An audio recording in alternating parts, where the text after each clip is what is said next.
शराब घोटाले में जिस तरीके से ट्रायल कोर्ट ने अरविंद केजरीवाल एंड कंपनी के पक्ष में फैसला दिया, वो सचमुच बहुत दुखद था, निंदनीय था।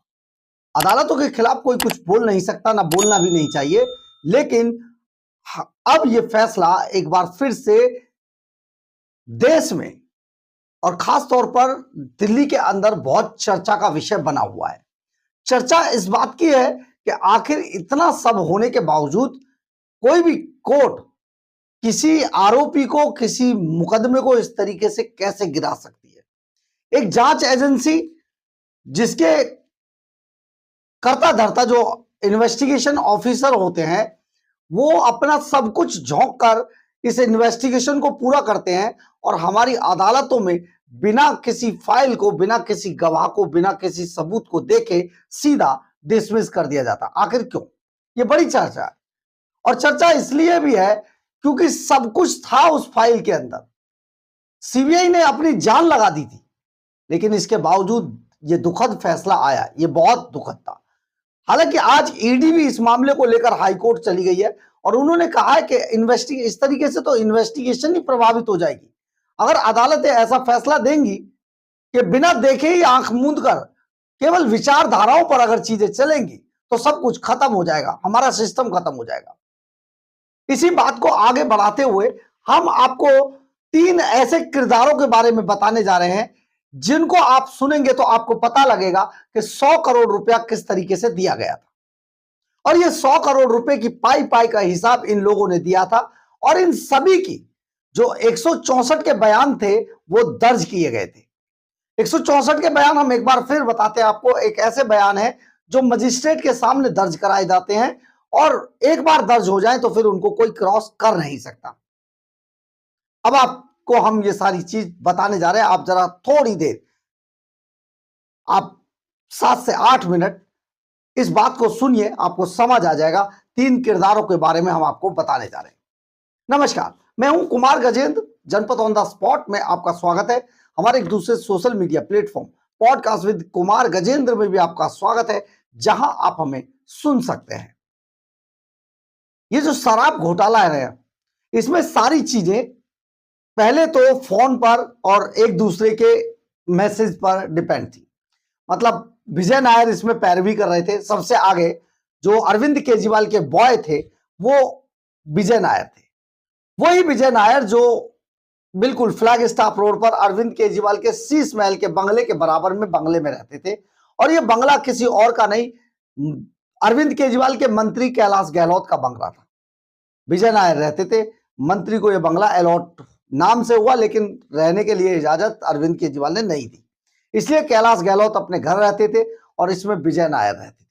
विजय नायर ने पूरी भूमिका तैयार की थी। समीर महेंद्रू और दूसरे जो लोग थे जो साउथ लॉबी को कंट्रोल करते थे, उनसे विजय नायर ने ही मिलवाया था, इवन देन के कविता से भी। लेकिन इसमें यहां तक आप कहेंगे कि यहां तक की स्टोरी तो सबको पता है, लेकिन हम इससे आगे बढ़ते हैं। इस पूरे मामले के अंदर 8 फरवरी 2023 को एक ऐसे शख्स की गिरफ्तारी सीबीआई ने की, जिसको गिरफ्तार करने के बाद यह पता चला यही वो शख्स था जिसने 100 करोड़ की kickback Arvind Kejriwal and company को दी थी। इसका नाम है बुच्ची बाबू गोरेंडला। अब ये बुच्ची बाबू कौन थे? बुच्ची बाबू थे जो के कविता हैं तेलंगाना के मुख्यमंत्री के चंद्रशेखर राव की बेटी के कविता के चार्टेड अकाउंटेंट। जी हां, बीआरएस नेता उनके चार्टेड अकाउंटेंट थे, जो साउथ के अंदर ये शराब की सबसे बड़ी लॉबी थी और के कविता इस पूरी लॉबी को हैंडल कर रही थी। और इन सब के बीच में कोऑर्डिनेशन बिठाने वाले थे विजय नायर। अब जब विजय नायर इसमें कोऑर्डिनेशन बिठाने वाले थे तो जिस शख्स ने 100 करोड़ रुपए दिए, यानी कि जिसको आदेश दिए गए कि भाई इनको अरविंद केजरीवाल को 100 करोड़ रुपए पहुंचा दो। पैसे के लेन देन का काम कौन करता है किसी भी कंपनी के अंदर? वो होता है वो उसका चार्टेड अकाउंटेंट, उसका ऑडिटर जनरल। अब चार्टेड अकाउंटेंट थे बुच्ची बाबू। उनको के कविता के कहने पर उन्होंने 100 करोड़ रुपए अरविंद केजरीवाल एंड कंपनी को दिए। बुच्ची बाबू को हैदराबाद से गिरफ्तार किया गया था, सीबीआई ने गिरफ्तार किया था और इन पर जो सेक्शन लगाए थे वो भी सुनिए। 120 बी के साथ ही धारा 420 अपराध का षड्यंत्र, धारा 7 घूसखोरी, धारा 7 ए लोक सेवक को प्रभावित करके अनुचित लाभ उठाना और धारा 8 लोक सेवक को रिश्वत देना। यह धारा 8 के बाद अपराध के लिए उकसाना और 120 भी इसमें लगाई गई। अब आप समझिए, लोक सेवक को रिश्वत देना यानी कि अरविंद केजरीवाल एंड कंपनी को रिश्वत दी। लोक सेवक कौन था? केजरीवाल।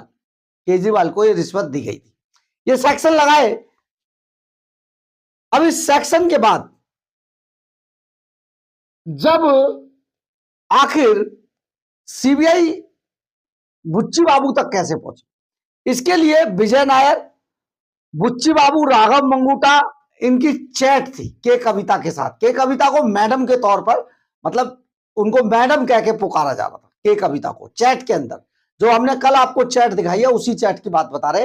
वो सारी मोबाइल पर चैट थी इनकी, विजय नायर, राघव मंगूटा और बुच्ची बाबू के बीच में, और मैडम करके के कविता को संबोधित किया जा रहा था और पैसे के लेन देन की पूरी चैट थी। अब आप सोचिए जरा, जिस आदमी ने पैसा दिया ये सामने आ गया, 100 करोड़ रुपया जिसने दिया, उसने 164 के बयान में यह कबूल किया कि मैंने अरविंद केजरीवाल को दिल्ली के अंदर 100 करोड़ रुपया पहुंचाया। कौन, किसने पहुंचाया? चार्टर्ड अकाउंटेंट ने। अब आगे बढ़ते हैं। एक और दूसरा किरदार था इसमें, यह था अमनदीप सिंह ढल। जी हां, अमनदीप सिंह ढल वैसे तो एक बड़े कारोबारी हैं, यानी कि बहुत बिजनेसमैन है बड़े, और ब्रिंडको सेल्स प्राइवेट लिमिटेड के डायरेक्टर हैं। लेकिन साउथ लॉबी की तरफ से शराब नीति तैयार करने में अमनदीप सिंह ढल की सबसे बड़ी भूमिका थी। अब ये सबसे बड़ी भूमिका थी, यानी कि इन्होंने ही शराब नीति तैयार कराई थी। इसको तैयार किया गया था कि साउथ लॉबी को इस तरीके से बनाया गया कि ज्यादा से ज्यादा लाभ पहुंचाया जा सके। इसकी जिम्मेदारी अमनदीप सिंह ढल को सौंपी गई थी।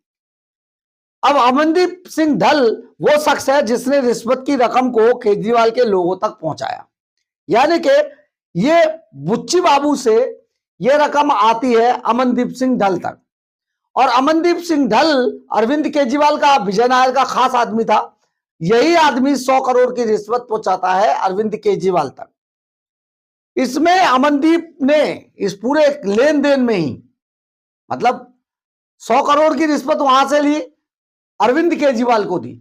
इस लेन देन में ही अमनदीप सिंह ढल को 7 करोड़ 68 लाख रुपए का फायदा हुआ। 7 करोड़ 68 लाख रुपए अमनदीप सिंह ढल ने कमाए, जो कि के कविता की तरफ से दिए गए थे, दूसरे भी जो लोग थे उनकी तरफ से।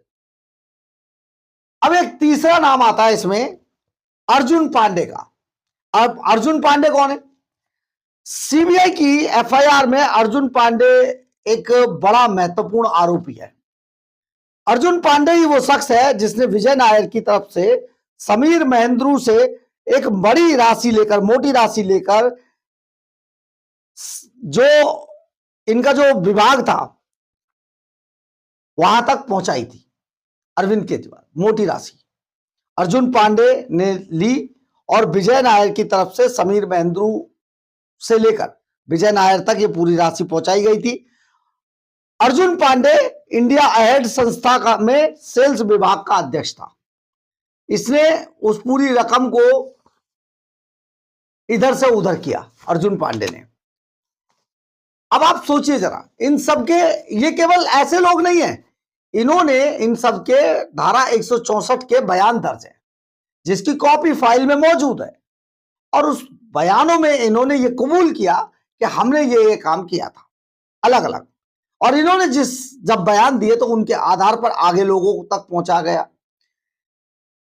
इसके बावजूद चार्जशीट में जो कुछ कहा गया वो भी हम कुछ बातें आपको मोटा मोटी बता देते हैं। शराब नीति को लेकर एक्सपर्ट समिति ने जो सिफारिश की थी, उन मंत्रियों के समूह यानी कि जीओएम ने उन सिफारिशों को मानने से ही इनकार कर दिया था। और जानते हैं ये जो जीओएम का जो हेड था, जो मिनिस्टर ऑफ ग्रुप था, ग्रुप ऑफ मिनिस्टर्स थे, मंत्रियों का जो समूह था, उसकी सिफारिशें उस मंत्रियों के समूह ने, जो एक्सपर्ट समिति थी, उसकी जो सिफारिशें, मतलब ये सिर्फ सब नाम के लिए कराया गया था कि एक्सपर्ट समिति से उसके कमेंट्स ले लीजिए, फिर जीओएम को भेज दीजिए, और एक्सपर्ट समिति को बाकायदा कमेंट्स लेकर उनको इतना मोटी रकम चुकाकर सरकार की तरफ से सिर्फ नाम के लिए काम कराया गया। और जीओएम को जब भेजा गया ग्रुप ऑफ मिनिस्टर्स को, तो उसका हेड था मनीष सिसोदिया। जो ग्रुप ऑफ मिनिस्टर्स का जो हेड था जीओएम का, वो हेड था मनीष सिसोदिया। और फिर मनीष सिसोदिया ने उन एक्सपर्ट कमेटी की शिकायतों को मानने से ही इनकार कर दिया। हटाओ इसको, फेंक दो, फाड़ के फेंको, चलो हो गया, ले ली ना सिफारिश से, माने ना माने हमारी मर्जी, दिल्ली के मालिक हैं हम।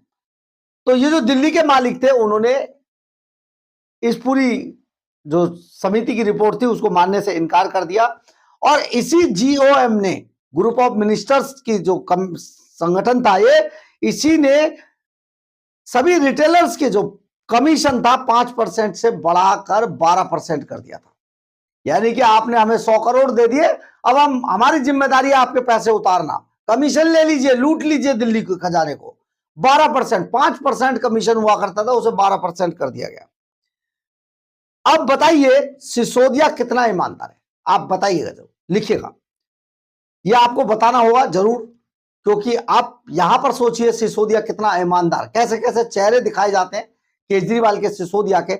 आप जरा सोचिए, एक एक्सपर्ट कमेटी की जिसको बहुत महंगा फीस पे की गई, उसकी रिपोर्ट मांगी गई, जब वो रिपोर्ट आ गई, उस रिपोर्ट को मानने से इनकार कर दिया। और किसने?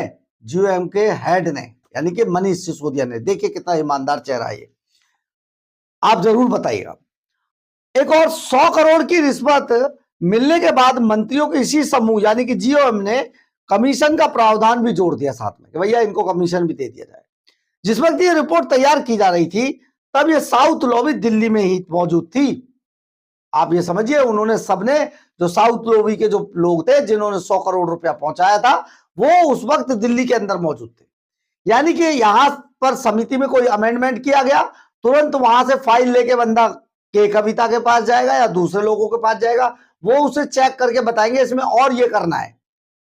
इसलिए ये पूरा जो साउथ ग्रुप था उस समय पर दिल्ली के अंदर मौजूद था, और सभी की मोबाइल फोन की लोकेशन, उनकी बात, उनके टेलीफोनिक जो कन्वर्सेशन थी वो, और साथ में उनकी फोन की लोकेशन, उनकी व्हाट्सएप चैट, सबकी फोटोकॉपी, सभी की कॉपियां सीबीआई की फाइल के अंदर मौजूद थी।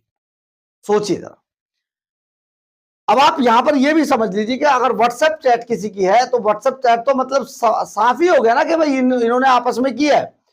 सिसोदिया के निर्देश पर ही साउथ ग्रुप के लिए थोक विक्रेताओं को लाइसेंस दिए गए थे, यही दे रहा था, सिसोदिया ही बांट रहा था। मतलब इसने, देखिए अरविंद केजरीवाल का तो पूरा काम आप समझते हैं ना, कि वो अपने किसी फाइल पे उसने पूरे 11 साल तक किसी फाइल पर सिग्नेचर नहीं किए, और कोई फाइल अगर साइन नहीं की तो वो आगे करता था मनीष सिसोदिया जैसे लोगों को। तो मनीष सिसोदिया वो व्यक्ति था जिसने जो थोक विक्रेताओं के लाइसेंस थे वो जारी कर दिए, इससे बाद में इनके सबूतों को भी नष्ट कर दिया गया। यानी कि 100 करोड़ की रिश्वत दीजिए, आप मौज कीजिए। सिसोदिया के मामले में सीबीआई का कहना है कि सिसोदिया के खिलाफ जब मुकदमा चलाया गया तो उससे पहले अधिकारियों से इसकी अनुमति भी ले ली गई। आप जरा सोचिए, ये 3 जो मैंने आरोपी बताए आपको, ये वो आरोपी है जिनके 164 के बयान दर्ज हुए, और इन्होंने ये माना था कि सारा पैसा अरविंद केजरीवाल को गया था। 100 करोड़ रुपए की किकबैक ली गई थी, रिश्वत ली गई थी, और ये रिश्वत साउथ लॉबी ने दी थी। जिन लोगों ने इनको दी वो हमने आपको बता दिया। अब आपको इसमें जो 100 करोड़ अरविंद केजरीवाल पर आया, उसके 45 करोड़ रुपए तुरंत गोवा भेज दिए। हमने आपको बताया भी था, गोवा भेजने के लिए अरविंद केजरीवाल का एक दोस्त है वकील, जिसका नाम है विनोद चौहान। विनोद चौहान को इस्तेमाल किया गया। विनोद चौहान वो व्यक्ति है, वो शख्स है जो हवाला ऑपरेटरों से, जिनका जो जुड़ा हुआ था, आंगड़ियों से जुड़ा हुआ था। 100 करोड़ रुपए उन्हीं आंगड़ियों के जरिए विनोद चौहान ने गोवा भेजे, 45 करोड़ रुपए उनमें से। अब जब 45 करोड़ रुपए यहां से विनोद चौहान ने भेजे, उसके 100 रुपए के नोट का जो उनका कोड नेम था, कोड नंबर था, वो 100 रुपए का नोट जो था उसकी कॉपी भेजी। वो कॉपी सीबीआई के पास मौजूद है, उसकी जो व्हाट्सएप से कॉपी भेजी गई थी। और जो गोवा के अंदर हवाला की ये रकम जिसने रिसीव की थी वो था चरणजीत सिंह चन्नी। अब ये चरणजीत सिंह चन्नी ने गोवा के अंदर वो रकम एक्सेप्ट की, 45 करोड़ रुपया, जो कि चुनाव लड़ने के लिए जा रहा था। और उसके बाद जब अरविंद केजरीवाल गोवा गए तो इसी हवाला ऑपरेटर ने केजरीवाल का हयात, ग्रैंड हयात होटल जो 7 स्टार है, उसके प्रेसिडेंशियल स्वीट का पूरा खर्चा इसी हवाला ऑपरेटर ने पे किया था। तो आप समझिए ये पूरी कहानी। लेकिन इसको जिस तरीके से ट्रायल कोर्ट ने नेग्लेक्ट कर दिया, पूरी फाइल को नहीं पढ़ा, ये सचमुच दुर्भाग्यपूर्ण था। हम आपको इसलिए ये बात बता रहे हैं कि सबको पता होना चाहिए कि आज खेल चल क्या रहा है, आखिर ऐसा क्यों होता है, आखिर बार बार हमें ऐसी खबरें क्यों लिखनी पड़ती हैं। No one killed Jessica. तो आप समझिए पूरे मामले को, जिस पर अरविंद केजरीवाल एंड कंपनी खुशियां मना रही थी, नाच नाच के दिखा रही थी, वो पूरा मामला था क्या। फिर एक बार हम आपको कहेंगे, दिल्ली का जो सुपर चोर है वो अब चोर मचाए शोर था, इसलिए पकड़ में आ गया, और अब पकड़ में आ गया तो रगड़ा जाएगा। खैर, आप देखिए कि किस तरीके से पूरा खेल आजकल चल रहा है। आप सोचिएगा जरूर, कानून भी कैसे काम करता है कि कोई भी आरोपी बचना नहीं चाहिए। तो अरविंद केजरीवाल अब बिल्कुल बच नहीं पाएंगे। बहरहाल, अगर आपको हमारी ये खबर अच्छी लगे तो आप इसे लाइक, सब्सक्राइब और शेयर जरूर करें। कमेंट्स बॉक्स में अपनी राय जरूर लिखें, इससे हमें बहुत बहुत बहुत ऊर्जा मिलती है। जय हिंद, जय भारत।